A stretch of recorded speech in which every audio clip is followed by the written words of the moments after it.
Alhamdulillahi Rabbil Alamin. La illa billahil aliyyil azim. Rabbi shrah li sadri wa yassir li amri wahlul 'uqdatam min lisani yafqahu qawli. Amin. Nawaitu ta'alluma wa ta'lim wa tadhakkura wa tadhkir wan naf'a wal intifa' wal ifadata wal istifada wal hatha ala tamassuki bi kitabillah wa sunnati rasulih sallallahu alaihi wasallam wa du'a ilal huda wa dalalata ala al khair ibtigha'a wajhillahi wa mardatihi wa qurbihi wa thawabihi subhanahu wa ta'ala. Qala al-muallifu rahimahullah wa nafa'na bihi wa bi'ulumihi fid dharaini amin. Barakallahu fiik.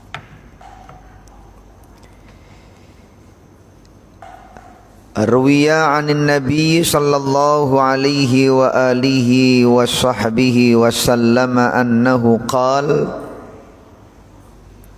wa khaslatani la syai'a akhbathu minhuma asyirku billah waddurru bil muslimin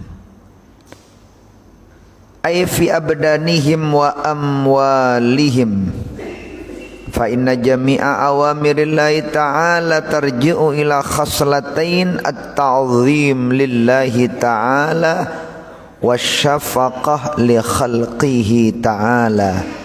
Kaqaulihi ta'ala a'udzu billahi minasyaitonir rajim aqimus sholata wa atuz zakah wa qaulihi ta'ala ushkur li wa liwalidayka. Shadaqallahul azim wa ballagha rasuluhun nabiyul karim wa nahnu ala dzalika minasyahidin walhamdulillahi rabbil alamin. Hadratul ulama, kepada para kiai, para ustadz, tokoh masyarakat yang mulia, segenap jajaran pengurus takmir masjid Riyadhus Shalihin yang mulia, hadirin hadirat Jamiah kajian rutin di setiap Sabtu petang,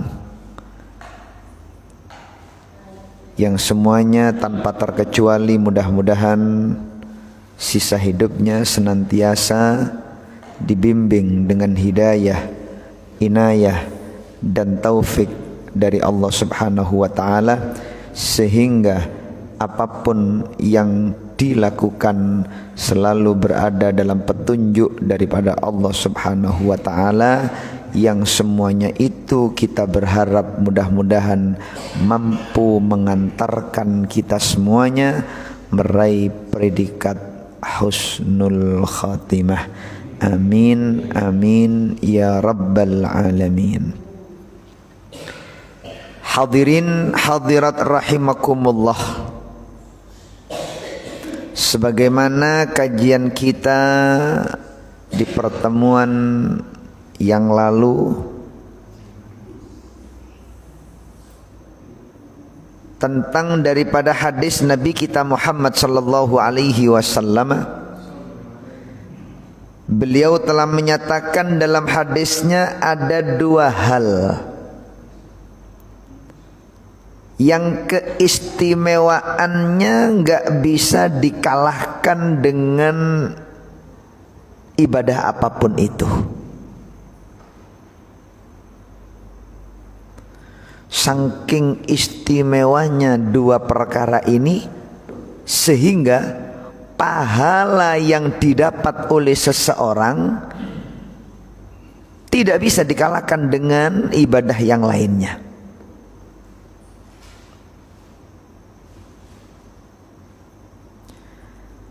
Ibadah yang bagaimana yang pahalanya gak bisa dikalahkan dengan ibadah yang lainnya? Yang pertama adalah iman kepada Allah. Yang kedua adalah memberikan manfaat kepada sesama manusia. Itulah dua perkara yang pahalanya nggak bisa dikalahkan dengan ibadah bentuk apapun. Yang pertama, seyogyanya seseorang itu memperbaiki hubungan yang bersifat vertikal antara ia dengan sang penciptanya, yaitu Allah Subhanahu wa ta'ala. Kalau ibadah berhubungan dengan Allah, saya kira mudah. Nih, karena semua mengakui akan ketuhanan Allah, kebanyakan mengakui akan ketuhanan Allah.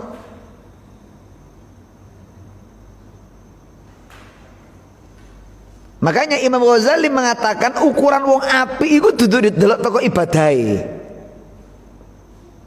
Nih, Imam Ghazali mengatakan ukuran tiang sae, barometer orang yang baik itu tidak bisa diukur dengan ibadahnya. Kangatan bukti ini saniki. Nanti napa mboten jenengan ketika Jumatan kehilangan sandal?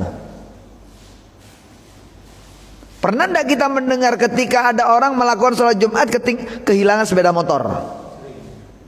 Sering. Berarti maling juga ikut Jumatan. Pinter-pintere maling, sing elek dibuak, sing apik digowo. Jumatan nggawa sandal elek, muli nggawa sandal. Alasannya apa? Kula ngurung ana pengajian, sing elek-elek buaken, tinggalen, sing apik-apik juwen.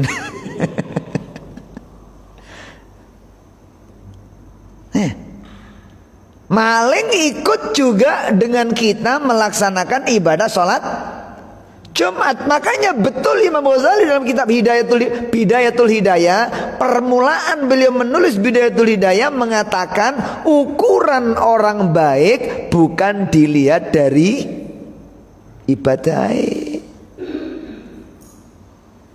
Lah terus kapan ngukur tiang sae? Ngukur tiang sae niku nek kapak dhek mampu meninggalkan perkara yang dilarang oleh Allah, baru itu orang baik.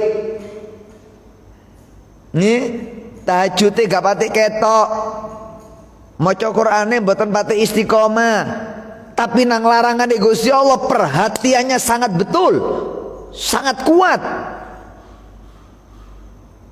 Nih, itu orang baik. Tidak mungkin seseorang itu mampu meninggalkan apa yang dilarang oleh Allah kalau memang hatinya gak jernih. Nih, seseorang akan ringan meninggalkan apa yang dilarang oleh Allah saat hatinya mulai menjadi jernih. Makanya ukuran barometer orang baik itu dilihat seberapa kuat ia meninggalkan daripada larangan Allah. Soalnya wong elek pun juga ibadah. Cuma wong elek gak iso ninggalno barang elek. Tiang ewon gak mampu meninggalkan keburukan. Tapi tiang awon banyak juga yang melakukan ibadah.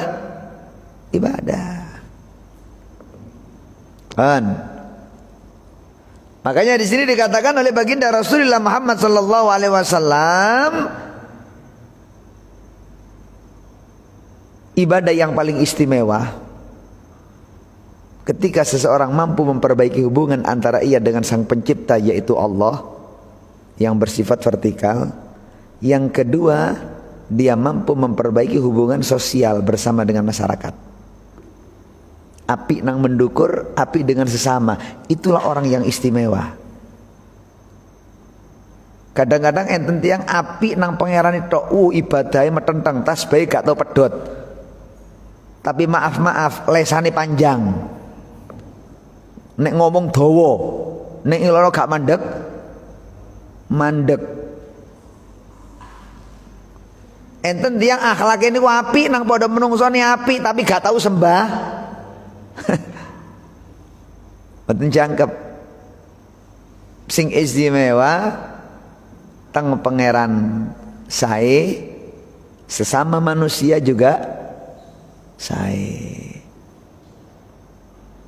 Ya, maaf nih, maaf. Kasus yang banyak di tengah-tengah masyarakat. Nih, khususnya, ngapunten, khususnya. Kami tidak berbicara tentang kondisi di perumahan Jaya Harmoni Baten. Secara umum, secara global, kebanyakan orang-orang perumahan itu cuek satu dengan yang lain. Nggak peduli satu dengan yang lain. Nah, yang penting aku mangan gak jaluk dae. Prinsipnya pokoknya mangan ukurane. Pokok aku mangan gak jaluk dae sakarepku. Badai loro bagai melungker sakarepe.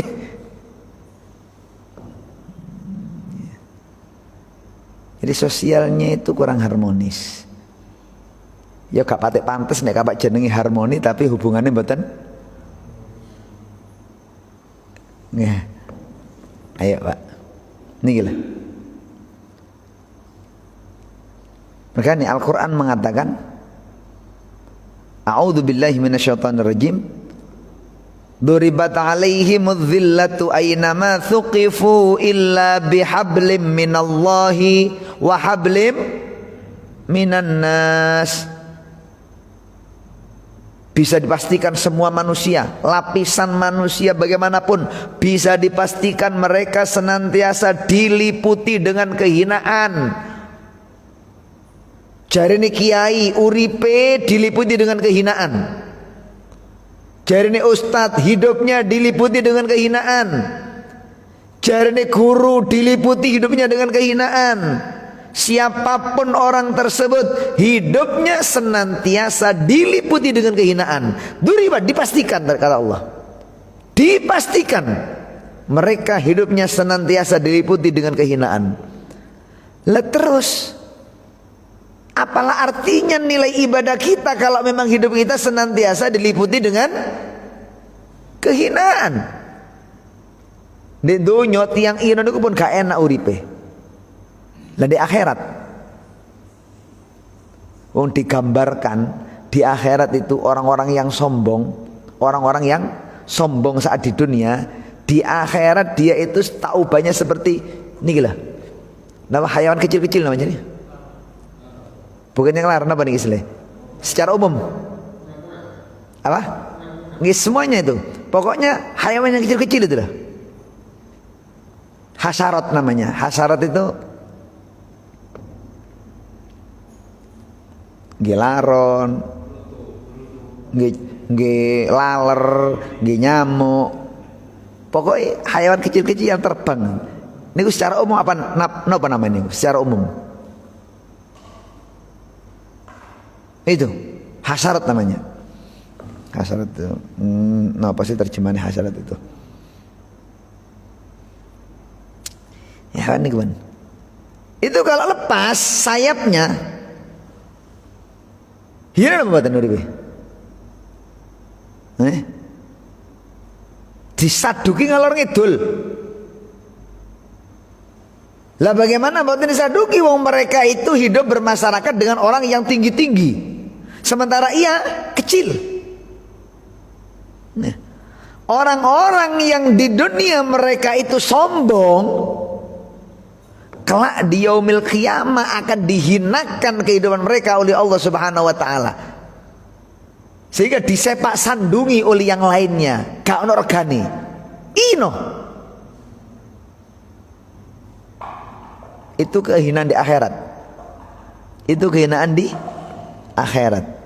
Manusia kehidupannya secara umum bisa dipastikan mereka senantiasa diliputi dengan kehinaan. Bagaimana tata cara kita agar lepas dari kehinaan tersebut? Seperti yang difirmankan oleh Allah dalam Al-Quran, duribat alaihimudz zillah aina mathuqifu, dimanapun mereka berada. Illa, terkecuali Ini yang bisa melepaskan kita dari kehinaan. Ini yang bisa melepaskan kita dari kerendahan. Apa yang mampu melepaskan kita dari kehinaan? Illa bihablin minallah wa hablin minan nas. Hanya dengan dua langkah. Satu, mempererat hubungan dengan Allah Sang Pencipta. Yang kedua, memperbaiki hubungan dengan sesama manusia.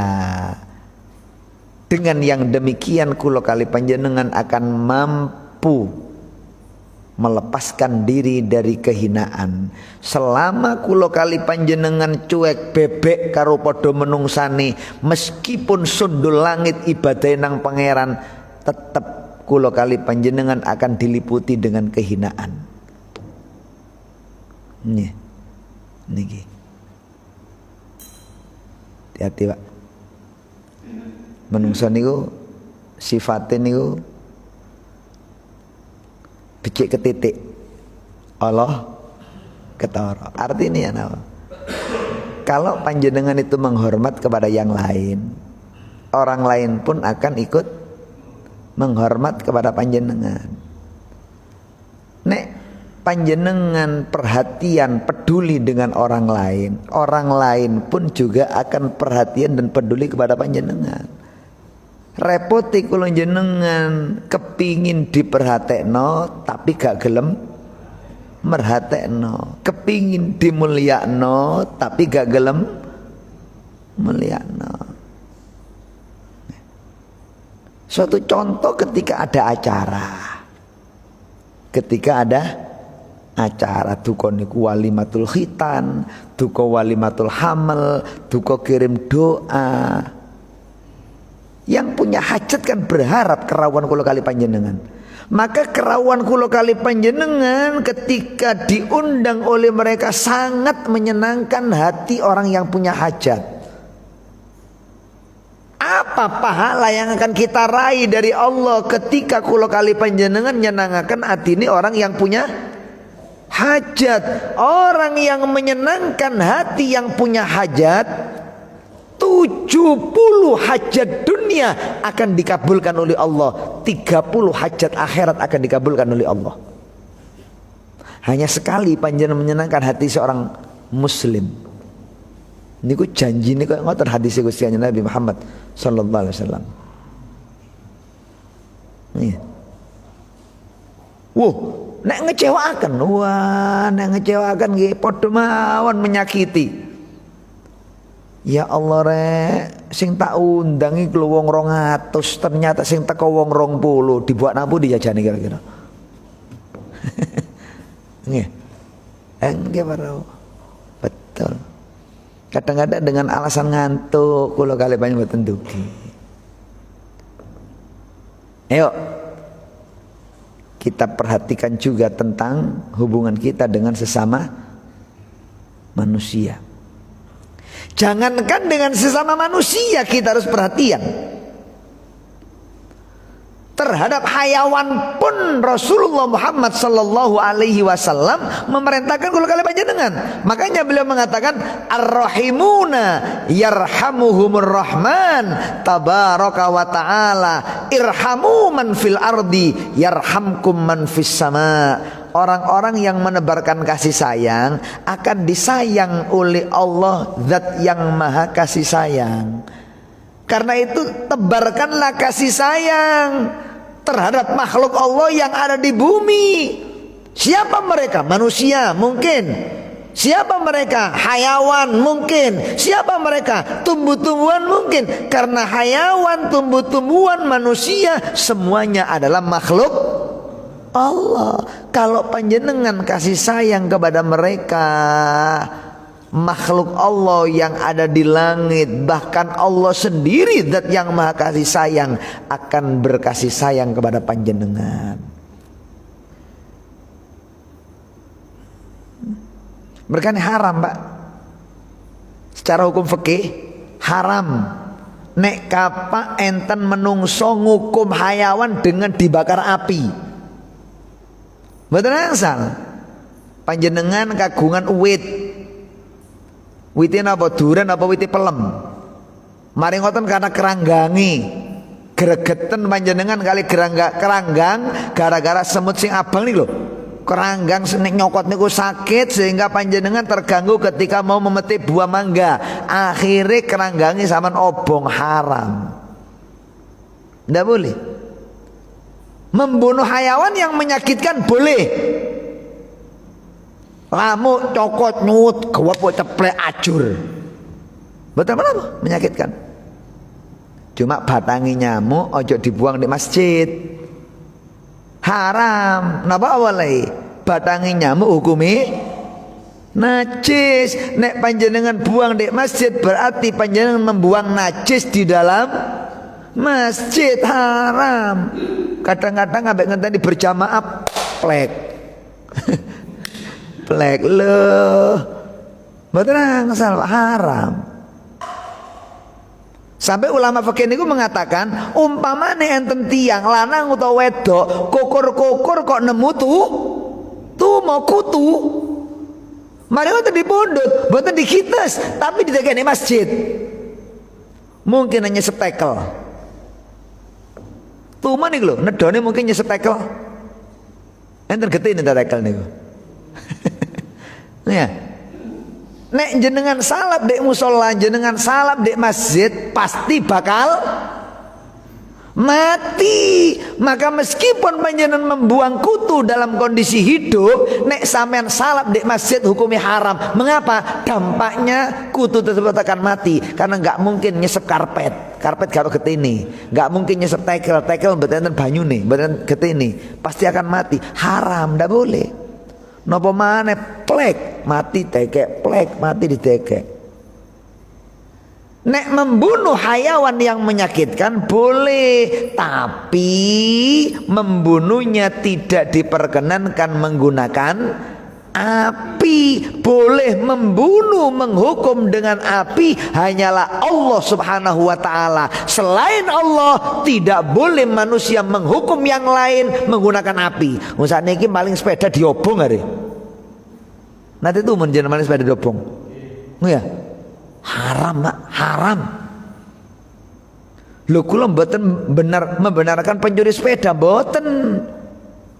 Sikap Anda yang marah terhadap pencuri motor, kemudian Anda main hakim sendiri, dibakar hidup-hidup, haram.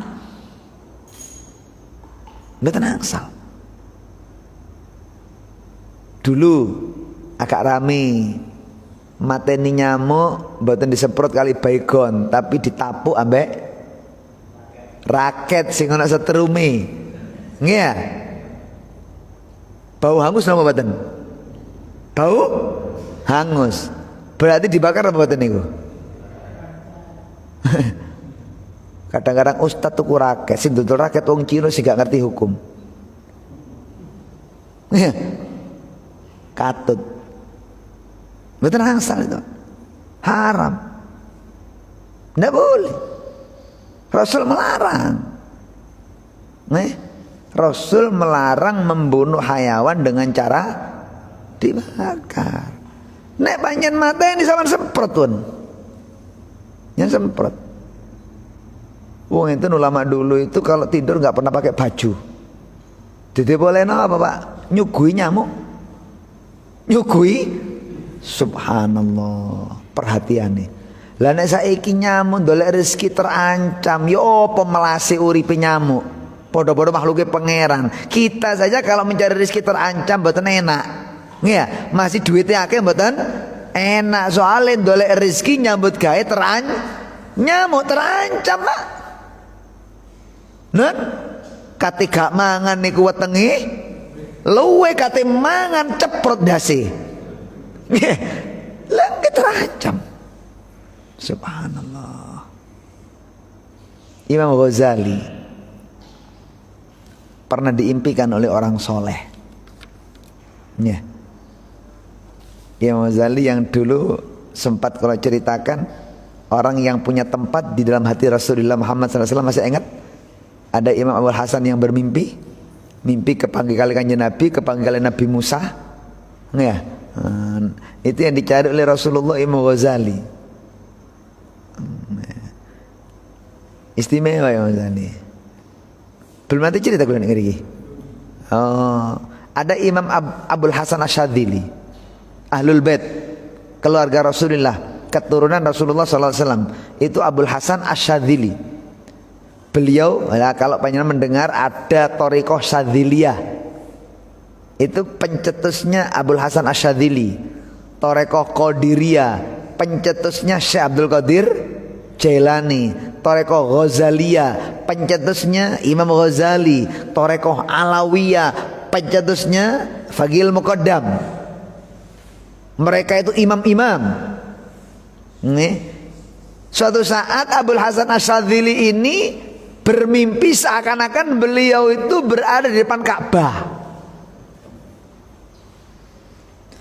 Nalikane mimpi rumaose kados dik ngajengi Ka'bah, tiba-tiba Rasul sallallahu alaihi wasallam tawaf. Ketinggal Kanjeng Nabi dalam mimpinya tawaf dik ngajengi Ka'bah, di stop kali Abul Hasan Asyadzili. Berjabatan tangan Abul Hasan Asyadzili dumateng Kanjeng Nabi. Mari ngoten Kanjeng Nabi iktikaf wiritan ngadep datang Ka'bah. Abul Hasan Asyadzili dalam mimpinya pumpung kepanggi Kanjeng Nabi, nyedek tenggusti Kanjeng Nabi sambil mengawasi keindahan wajah Rasulullah sallallahu alaihi wasallam dalam mimpinya. Tiba-tiba datang sosok manusia laki-laki yang gagah, wajahnya penuh dengan cahaya, mengucapkan salam kepada Rasulullah, kemudian berjabatan tangan sambil mencium tangan Rasulullah sallallahu alaihi wasallam. Akhirnya Rasulullah bertanya kepada Abul Hasan Asyadzili, "Ya Abul Hasan, ata'rif man hadha?" Hei Abul Hasan, kenal sampean, siapa yang barusan salaman dengan aku? Orangnya gagah, wajahnya penuh cahaya, mencium tanganku. Dijawab, "Mboten kenal ya Rasulullah. Kula mboten tepang siapa beliau ya Rasulullah." Kata Rasulullah, "Huwa kalimullah." Dia itu adalah orang yang pernah diajak dialog oleh Allah, Nabi Musa alaihis salam. Keranten Nabi Musa, langsung Rasulullah memerintahkan Abul Hasan, "Safihu, salaman." Salaman Abul Hasan Asyadzili ini Nabi Musa. Keranten ketok Nabi Muhammad kali Nabi Musa berada dalam satu majelis di depan Ka'bah. Kesempatan Imam Abul Hasan Asyadzili nguping kira-kira apa sih yang didiskusikan antara Nabi satu dengan Nabi yang lain saat berjumpa. Nih, nek pegawai kepada pegawai biasanya sih dia ngomong napa? Anakmu piro apa bojomu piro? Nggih. Nah, konco kepethuk, konco lawas kepethuk, suwe gak kepethuk. Sing ditakono putu, anak napa bojo? Nyambut gawemu apa? Nggih. Nggih. Lah ini kok kesempatan kepethuk dua nabi, ingin mengetahui kira-kira apa yang didiskusikan antara Nabi Muhammad dengan Nabi Musa. Akhirnya Abul Hasan Asyadzili mendekat untuk mendengar informasi kira-kira apa yang didiskusikan oleh keduanya. Tiba-tiba Nabi Musa bertanya, "Ya Rasulullah, inni sami'tu." Wahai utusan Allah, sesungguhnya aku pernah mendengar panjenengan yaktakul, panjenengan bersabda, "Inna ulama ummatika anbiya ibani Israel." Sesungguhnya ulama-ulama umatku itu levelnya selevel dengan nabinya Bani Israel. Kula niki Kanjeng Rasul nabine Bani Israel, kata Nabi Musa. Ketika panjenengan mengatakan ulama umat panjenengan selevel dengan nabinya Bani Israel, saya kok tersinggung ya Rasulullah. Otomatis kan tersinggung. Saya ingin bukti apakah benar ucapan panjenengan seperti itu ataukah salah. Kanjeng Nabi dites. Akhirnya Kanjeng Nabi bersabda kepada Abul Hasan, "Ya Abul Hasan Asyadzili, aina Muhammad Al-Ghazali?" "Hei Abul Hasan, telu'en Endi Imam Ghazali dalam mimpinya nih. Akhirnya Abul Hasan Asadili mencari Imam Ghazali di sela-sela kerumunan manusia yang banyak. Beliau mencari, akhirnya menemukan Imam Ghazali. Dibawalah Imam Ghazali di hadapan Rasulullah Muhammad sallallahu alaihi wasallam. Begitu dihadapkan di hadapan Rasulullah Muhammad sallallahu alaihi wasallam, Imam Ghazali berjabatan tangan kepada kanjeng Nabi, baru kemudian berjabatan tangan dengan Nabi Musa alaihi salam. Begitu datang Imam Ghazali sambil merunduk mundur, di belakang Rasulullah bersabda kepada Nabi Musa, "Ya Musa, hadahu, hahuwa." Hei Musa, iki lho sing mbok doleki. Sing tak omongno ulama ummati ka ambiyai Bani Israel. Ulamanya umatku itu selevel dengan nabinya Bani Israel. Kalau engkau ingin buktiin lo orangnya. Imam Ghazali yang dibanggakan oleh Rasulullah Muhammad sallallahu alaihi wasallam di hadapan Nabi Musa. Akhirnya jari Nabi Musa apa? Mas muka, her lanang, her ini, siapa jenengmu? Kata Imam Ghazali, ana, iya, siapa jenengmu? Kata Nabi Musa.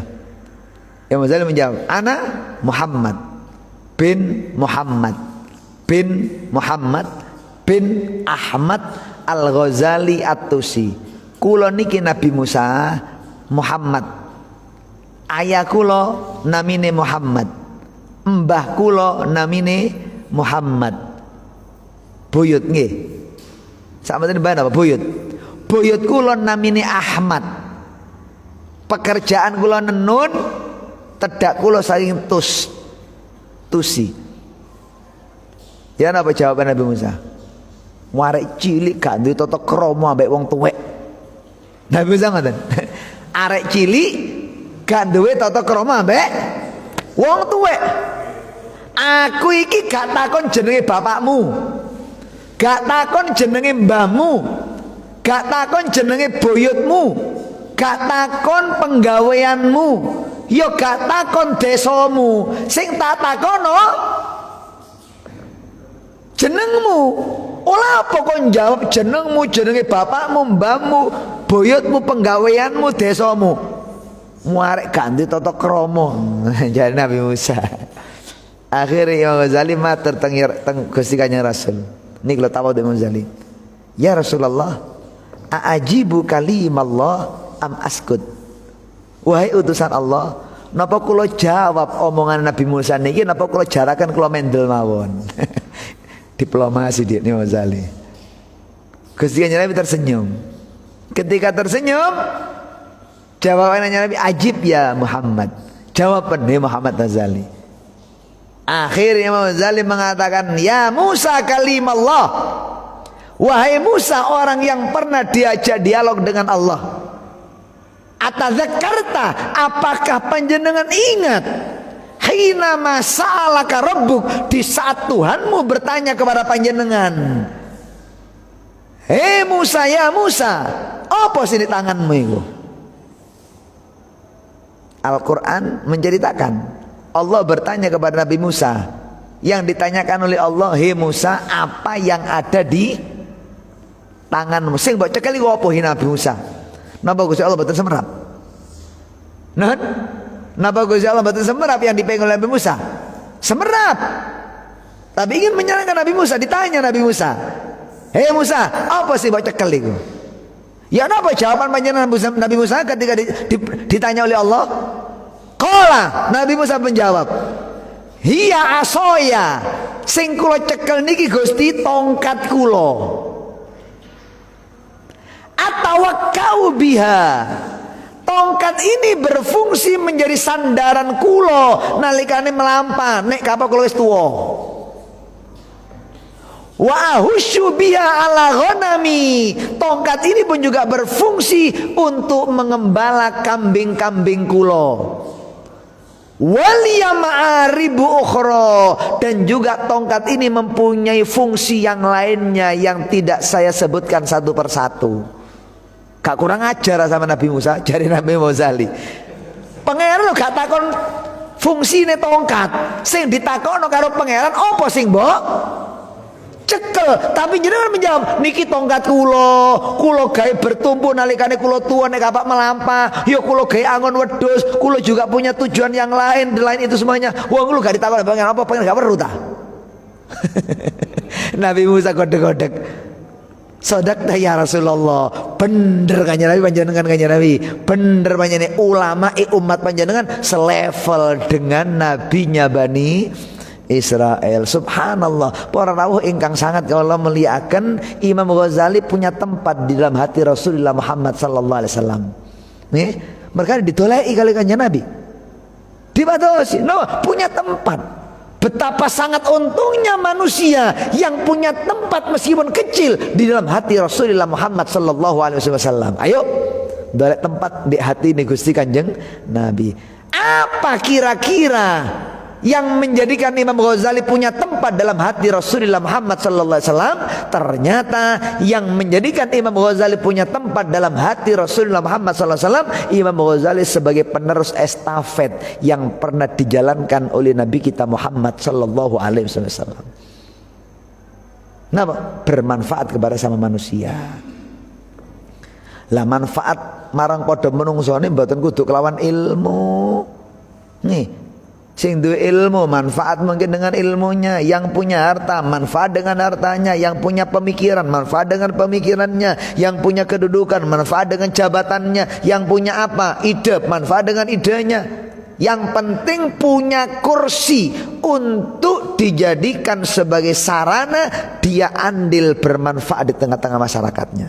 Ambil itu posisi di tengah-tengah masyarakat yang menjadikan kula kali panjenengan menjadi orang yang bermanfaat di tengah-tengah. Mungkin dengan langkah yang seperti itu kula kali panjenengan punya tempat dalam hati Rasulullah Muhammad sallallahu alaihi wasallam. Imam Ghazali pernah diimpikan setelah beliau wafat. Sak mantune beliau wafat, enten orang soleh bermimpi kepanggih Imam Ghazali. Imam Ghazali niku topone tok Pak 11 tahun enten ndek menoroni Al Azhar. Al Azhar niku tua loh. Fakultas Al Azhar sing enten ndek tua niku. Imam Ghazali pernah jadi dosen, pernah jadi rektornya Al Azhar. Peradabannya lebih dulu maju daripada Indonesia. Lengke. Wong zamane Fir'aun ngaku dadi pangeran, Indonesia sik nyembah watu. Nggih. Indonesia nyembah percaya animisme, dinamisme. Di Mesir menungso sing ngaku dadi pangeran. Majuan pun kira-kira peradaban Indonesia. Nggih. Imam Ghazali Mesir. Lha niku tirakate niki dereng ngarange lho nggih. Dereng ngarange. Tirakate 11 tahun di atas menara sing enten di Al Azhar. Mboten mudun wala-wala, takarrub kepada Allah 11 tahun. Ibadah luar biasa sampai Imam Haddad mengatakan Imam Ghazali sempat menjadi kutub, artinya pemimpin para wali. Biasanya pemimpin para wali itu dari kalangan Ahlul Bait, dari kalangan keturunan kanjeng Nabi. Karena saat itu belum ada yang siap diwakili oleh Imam Ghazali, tapi hanya sehari atau 1 jam baru diambil alih oleh keluarga Gusti Kanjeng Nabi. Itu Imam Ghazali, mujaddid. Lho ngoten niki lho. Saat beliau wafat, ada orang yang bermimpi, orang soleh bermimpi Imam Ghazali. Kemudian orang soleh bertanya kepada Imam Ghazali, "Ma fa'alallahu bika?" Ya Imam, kira-kira balasan apa yang Anda terima dari Allah Subhanahu wa taala? Panjenengan punya karangan yang fenomenal, namanya Ihya Ulumuddin. Orang yang membaca dan mengamalkan diangkat jadi wali. Subhanallah. Sayyidina Habib Abu Bakar bin Muhammad Segaf Gresik niku hatam maca karya Imam Ghazali sing jeneng kitab Ihya, jilidnya 4 jilid. Kanthi sampeyan 4 jilid. Itu hatam 40 kali. Hatam itu 40 kali. Kalau jenengan ketok gak tahu kitab Ihya model kayak apa. Jadi kayak gitu. Habib Abu Bakar bin Muhammad, karomah terkenal. Holy kok ngoten rame nih. Nih, ternyata juga mendapatkan keberkahan daripada karya Imam Ghazali. Pesen nih Ahlul Bait, pesen nih Ba'alawi, pesen nih nabani kalangan habaib yang ada di Yaman, itu cintailah karya-karya Imam Ghazali, khususnya kitab Ihya Ulumuddin. Kayak ngoten karena Imam Ghazali ditanya oleh orang soleh, ma fa'alallahu bika, hei Imam Ghazali, balasan apa yang anda terima dari Allah subhanahu wa ta'ala? Sama tadi wafat nih. Napa jawaban Imam Ghazali? Faqal auqafani baina yadayhi. Iya, aku pernah disidang oleh Allah, berhadapan dengan Allah 4 mata, face to face, 4 mata. Delok kanan ketok amal api, delok kiri ketok amal elek. Nggak ada orang selain Imam Ghazali dengan Allah pun. Betul kata sinten-sinten. Ketika itu Allah berfirman kepadaku, wa qala li, Allah berfirman kepadaku, bima qadimta aliyya, hei Muhammad Ghazali, bekal apa yang kamu bawa sowan menghadap panggilanku? Awakmu iki mulai nang aku nggo ganjaran apa? Ditangleti ngoten sama Allah. Kata Imam Ghazali, fasirtu adzkuru amali, karena aku ditanya amal apa yang kau bawa pulang menghadapku, satu persatu aku menghitung amalku. Mulai aku ngarang kitab, wah berapa ratus karangan Imam Ghazali. Nah, banyak. Perjuangane disebutaken, qiyamul laili disebutaken, topone disebutaken, posone disebutaken, duhai rawatipe disebutaken, semua amalnya disebutkan satu persatu tanpa ada yang tertinggal. Sampai Imam Ghazali saking ketoli oleh ibadah marang pangeran, antara ibadah berjuang dan ngarang kitab, ibadah berjuang dan ngarang kitab, ibadah berdakwah dan ngarang kitab, buat enten waktu untuk menikah, nggak sempat untuk menikah, sudah lebih dulu wafat. Nek kalau jenengan nggak sempat ngarang, rabian. Ya, Imam Ghazali mboten sempat nikah. Ibadah, kesel ibadah, dakwah, ngajak. Selesai itu nulis. Barokah waktunya. Semua diungkap oleh Imam Ghazali. Ketika semua diungkap satu persatu oleh Imam Ghazali, detail tanpa tertinggal satupun, napa jawabannya pangeran? Faqal, Allah menjawab laporan amalku. Nggih, Imam Ghazali napa niki menulis buku laporan akhir tahun mungkin nggih, buku laporan ini dilaporkan sama Allah satu persatu ibadahnya. Kata Allah, faqal, Allah berfirman kepadaku, lam akbalha, ibadahmu sing koyo ngono detaili, sing koyo ngono akeh, satu pun tidak ada yang aku terima. Ya napa kira-kira panjenengan? Ketika Allah menjawab, kula jenengan koyo ngoten. Nggih. Awakmu mulai nang aku, sawan nang aku, ibadah apa sing mbok gawa? Nggih namung jamaah 5 waktu Gusti. Wis iku tok. Ya namanya, gak tak terima. Terus ya apa katanya? Gak tak terima. Allah menjawab, gak tak terima. Terus ya apa kalau jenengan? Apa enggak merasa diri kita akan hancur?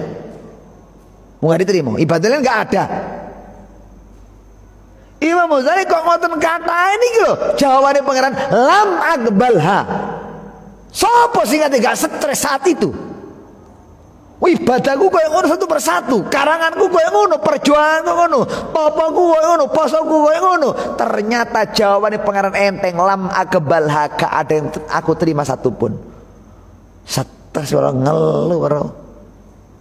Akhirnya saat itu sudah gak ada harapan bagi aku untuk selamat. Padahal mujaddid dulu nih, mujaddid kutub, ulama besar, stres bingung ketika Allah mengatakan lam akbal, enggak terima. Akhirnya diriku merasa hancur, merasa akan celaka. Bab enggak ada pintu yang dapat menyelamatkan aku, semua ibadahku enggak ada yang diterima oleh Allah Subhanahu wa taala. Akhirnya Gusti Allah matur ngeten, elinga awakmu ya Ghazali. Napa Gusti? Siji dina. Ada apa dengan hari tersebut ya Rabb? Siji dina ana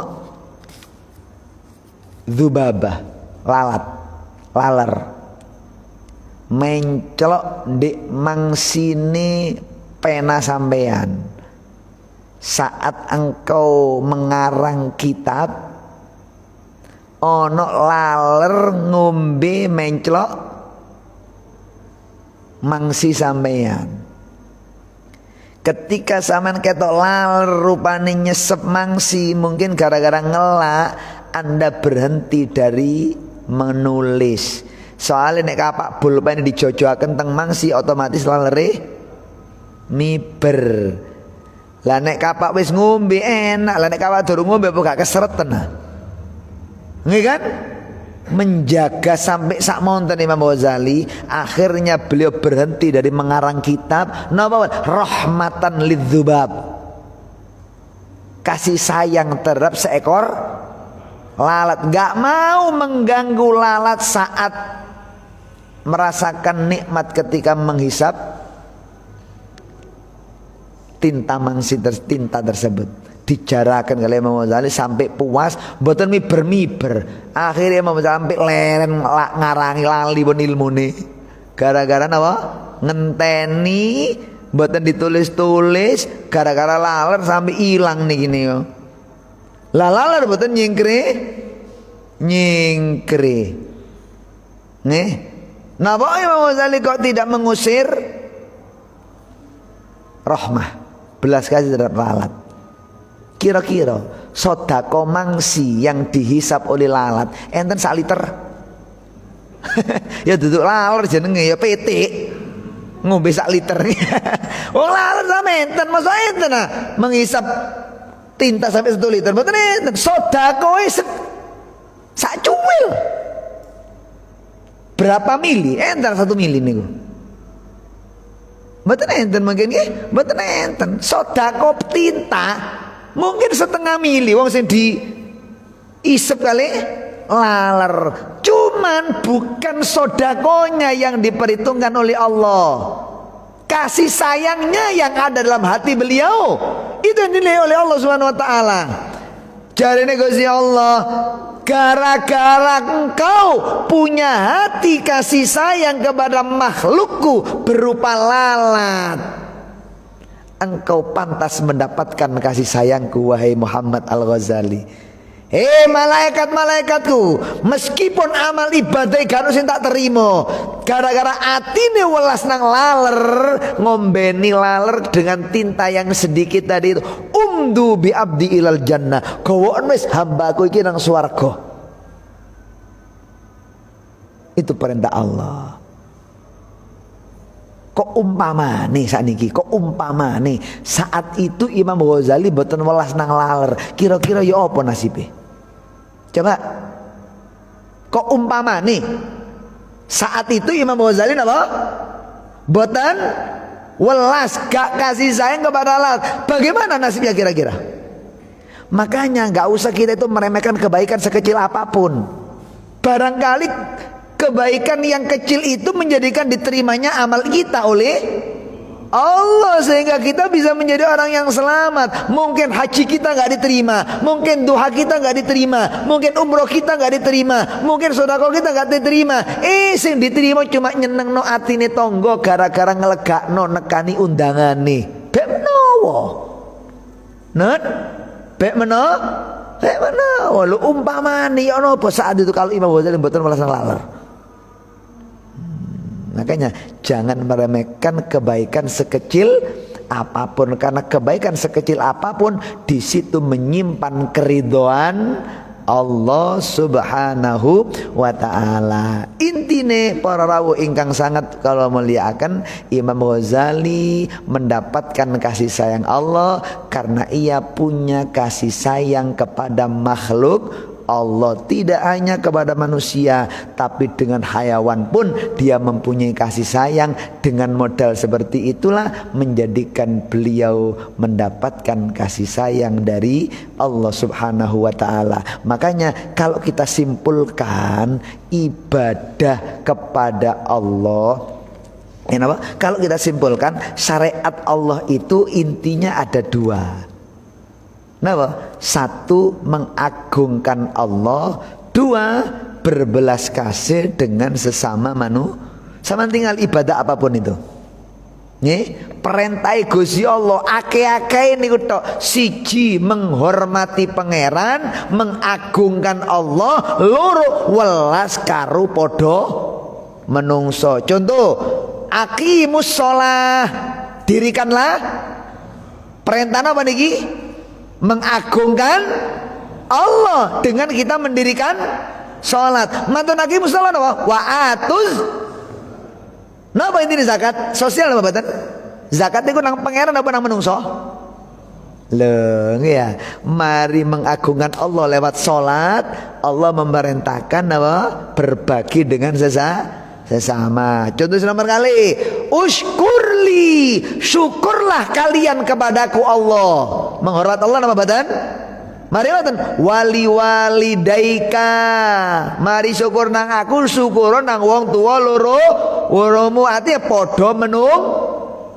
Lho ya, intine perintah Gusti Allah, intine syariat Gusti Allah secara keseluruhan hanya enten kali. Siji, mengagungkan Allah. Siji, gatekno perintah Gusti Allah. Siji, mulyakno Gusti Allah. Loro, kasih sayang dengan sesama manusia. Dengan dua model inilah kula kali panjenengan akan mampu mengentas diri kita dari kehinaan. Suwalie mboten enten amal sing luwih elek koyok dene menyekutukan Allah dan menyakiti sesama manusia. Ini ibadah yang paling jahat.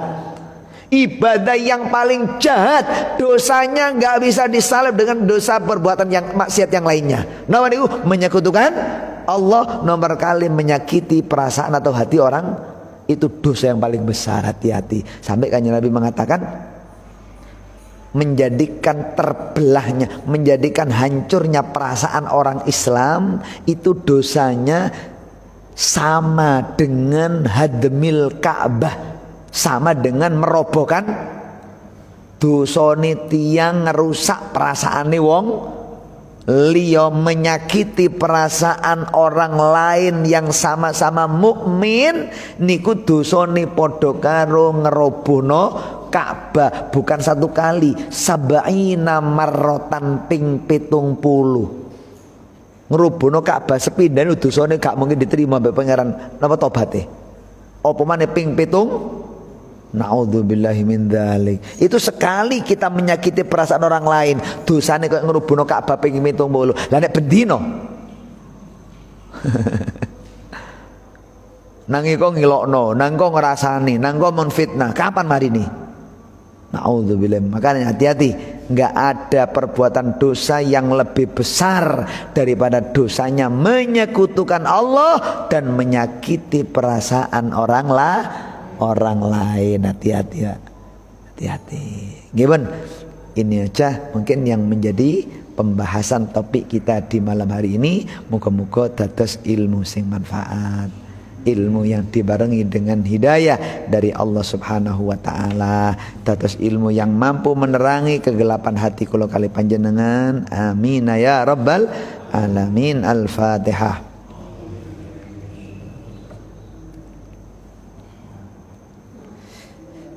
Kinten-kinten ada yang perlu ditanyakan untuk materi di malam hari ini? Ada? Cekap? Cekap nggih? Bismillahirrahmanirrahim. Alhamdulillahirabbil alamin. Allahumma shalli wa sallim ala sayyidina Muhammad walhamdulillahirabbil alamin. Allahumma inna nas'aluka ilman nafi'ah wa qalban khashi'ah wa lisanan dzakira wa amalan shalihan mutaqabbala wa rizqan halalan thayyiban mubarakan bi rahmatika ya arhamar rahimin. Rabbana atina fid dunya hasanah wa fil akhirati hasanah wa qina adzabannar. Wa sallallahu ala sayyidina Muhammad walhamdulillahi rabbil alamin. Kirang langkunge nyuwun ageman pangapunten. Wassalamualaikum warahmatullahi wabarakatuh.